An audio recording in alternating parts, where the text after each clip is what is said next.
Here's an introduction I did on all about New Prydain.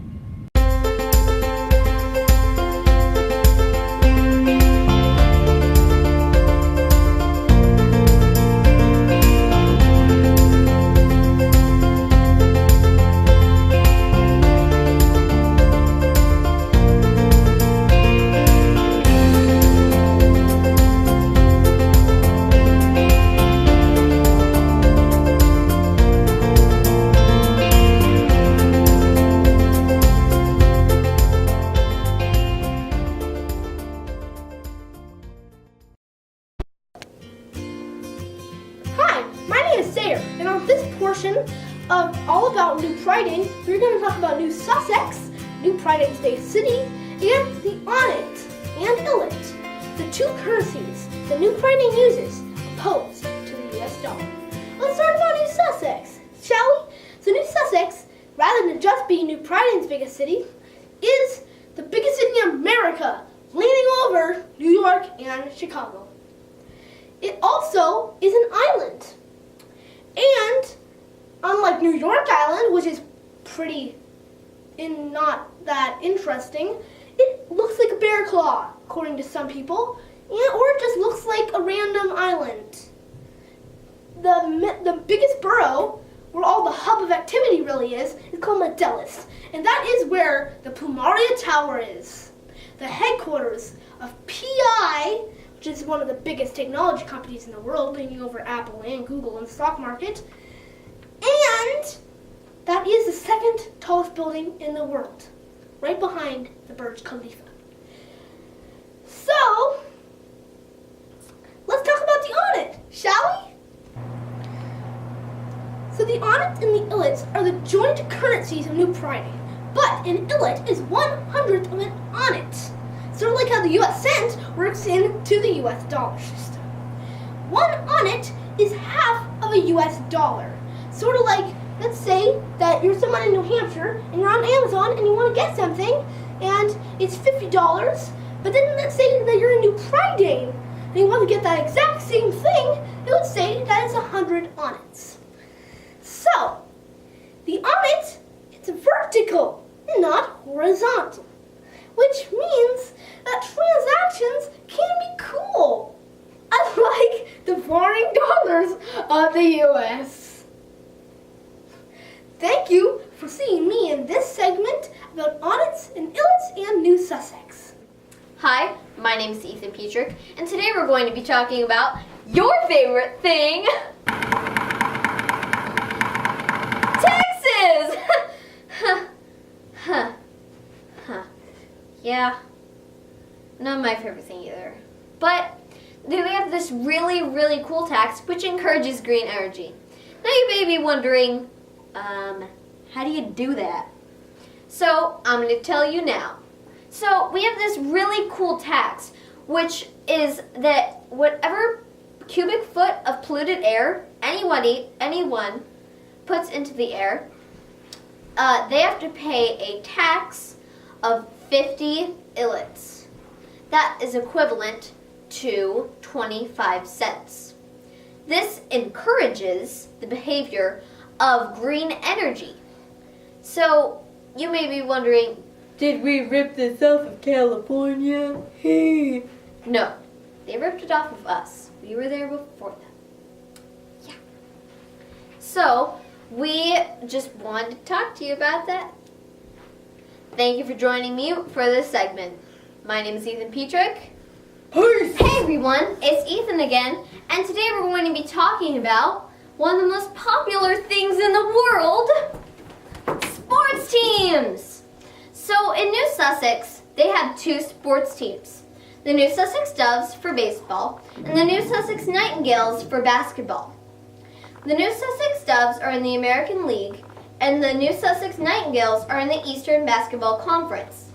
The New Sussex Doves won the World Series of 2002, 2004, and 1998.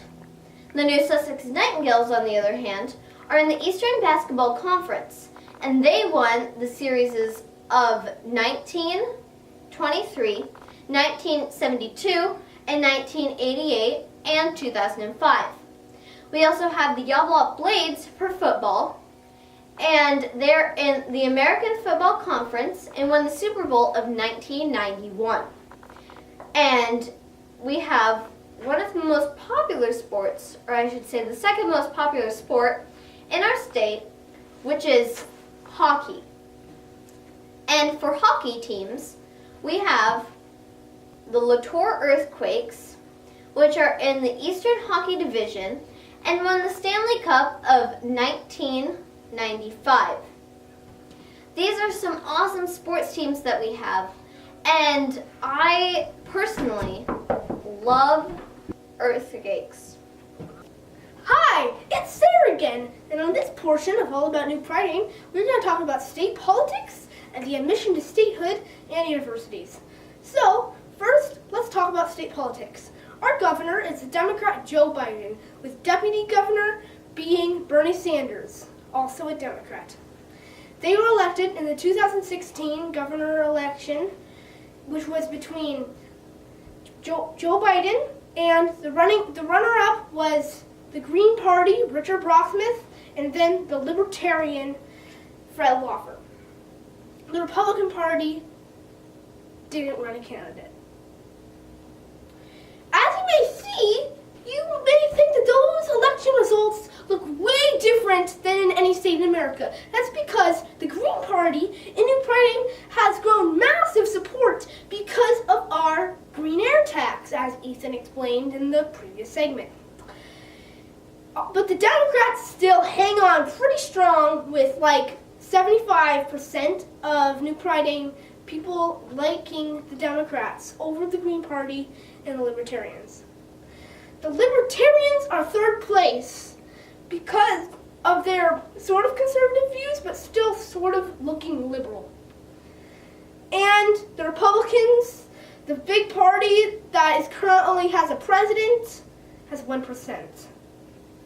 As you see, this would probably make them vote Democrat, which would cause a lot of Democratic swings in elections. That is why Al Gore won the 2000 election instead of George W. Bush, and why John Kerry won the 2004 election instead of George W. Bush. All of that changed American history because George W. Bush, it looked like he was going to win since his father has already been president.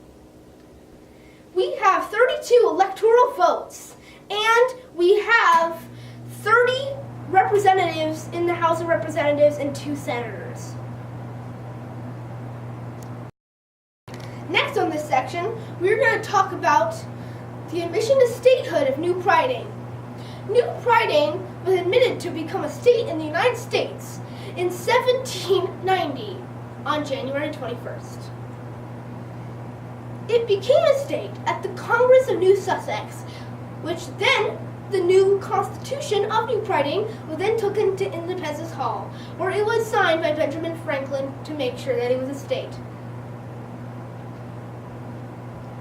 After the fascist coup in 1933, it was readmitted to state on May 15th, 1943. Then it became back in the United States, and it has prospered since. Last on this section, we have the universities in New Prydain. So first we have New Sussex University. They are known for their coding, biotech, and sports courses. Next is Yablop University, which is in Yablop, the judicial and executive capital of New Prydain. It is known for its literature and art courses. Next is New Prydain State University. It's known for its sports teams and biology courses. New Prydain State University is in Latour, the legislative capital of New Prydain. University of New Prydain is in Bridgetucket, and they are known for their technology courses and coding courses. And last but not least is the New Prydain Institute of Technology and the Sciences, which is known, it's in its name, having technology courses, coding courses, and all the sciences. Welcome places is in New Sussex. Thank you for joining me on this segment. Bye! So, hi, it's Sarah again, and on this segment, we're going to be talking about agriculture. So, in New Prydain, we have a lot of farmland, so we must have a lot of agriculture, and indeed we do. In our agriculture, we grow a lot of corn, we raise a lot of cows to get a lot of milk, we raise a lot of wheat to make bread and to make lots of products. We raise a lot of apples in our apples yards. We have a lot of potatoes because we have a lot of potato fields. And we raise a lot of pears from pear trees. Agriculture is a major factor in New Prydain's existence as well as the technology we have. But agriculture is big in New Prydain. So here in New Prydain, our state bird is the New Prydain rock dove because it lives in New Prydain and it has a very northern habitat. And its environment is the place around New Prydain. It varies, but it's pretty home to New Prydain. It was picked to be a state bird in 1934 and it has been since. Thanks for being with me on this segment. It's Sarah. It's Sarah again. On this segment of All About New Prydain, we are going to talk about the majority languages spoken in New Prydain. So first, as you may know, is English, because that is what the rest of the United States speaks, and it is heavily influenced in American culture. But there is second place as German, because there's a lot of German heritage in New Prydain.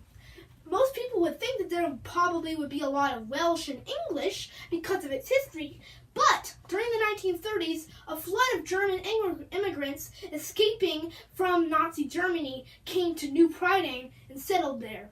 So German is the second biggest language spoken. Third is Latin, a language that has pretty much died off since the times of the Romans, but is still kicking around today in New Prydain. That is because back in the olden days, English peoples used to use Latin. So when they came here, a lot of Latin came with them. That is why a lot of people still speak Latin in New Prydain. And fourth is French, because of the high French influence in Great Britain at the time of New Prydain's discovery. Because they were like brothers. So that is how French came to New Prydain. That is why a lot of people speak French. It is mainly in Latour, and it's mainly in Latour that people speak French. And also it's Latour that a lot of people speak Latin. And German is mainly spoken in Bridgetucket. English is the dominant language in the rest of New Prydain. Thank you for joining with me on this journey through the languages of New Prydain. Hi everybody, it's Daniel again, and I'm here to talk about our state motto. That translated into English is justice and trust. We chose our state motto to be justice and trust because we believe all of our citizens should have justice and trust with one another. And I'm here to talk about New Prydain's state flag. The black in the flag represents Welsh people, the red, Britain. Hello, it's Sarah again, and in this segment, we're going to be talking about the mountains and recreation in New Prydain. So, the biggest mountain in New Prydain is Mount Whip, and it is 18,215 feet. The second biggest mountain is Mount Dole, which is 15,391 feet. Mount Dole is also named after the mountain range that all the mountains in New Prydain are in. There are a lot of ski resorts on those mountains, and there are a lot of forests, national parks, and regular parks in New Prydain. If you drive through New Sussex for 30 minutes, you'll see a wide variety of parks, and that goes to the same for all of New Prydain. So there are a lot of parks and forests in New Prydain. Thank you for joining me on this segment. Do you need a job? Well, New Prydain has millions and millions of jobs. So only 1,700 people out of the 17 million people in our whole entire state are in poverty. That's crazy, right? Like, what kind of state has that? So the reasoning for this is because at our elementary schools, middle schools, high schools, and even universities, we teach kids to be hard-working kids, which eventually turn into hard-working adults. Well, most of them. And this leads to wonderful jobs, wonderful communities, and wonderful people. In conclusion, New Prydain is a super awesome place to live because of its green energies and, most important of all, clean air. And it has the best education system in the U.S., right behind Massachusetts. Thank you for joining us on All About New Prydain. I hope you enjoyed it. I think that was great.